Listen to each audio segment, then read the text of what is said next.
സുഹൃത്തുക്കളെ, ഡിവോഴ്സ് ആയതിനു ശേഷം ഒരുപാട് വർഷങ്ങൾക്ക് ശേഷം ആ ട്രെയിനിൽ വെച്ച് മുൻ ഭർത്താവിനെ കണ്ടുമുട്ടിയപ്പോൾ ഒന്ന് കണ്ടു നോക്കിയ സുഹൃത്തുക്കളെ,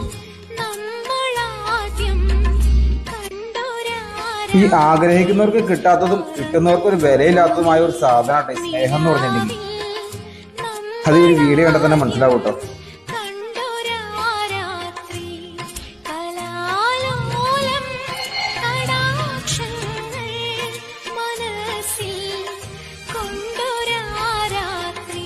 പുറമേ ചിരിക്കുകയാണെങ്കിലും നമുക്ക് മനസ്സിലാക്കാൻ കഴിയാവുന്നുള്ളൂ വീടിന്റെ ഉള്ളിലാ പിങ്ങല്.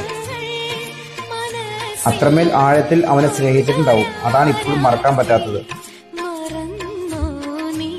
ഒരിക്കലും ആർക്കും ഈ ഒരു അവസ്ഥ വരുത്താതിരിക്കട്ടെ.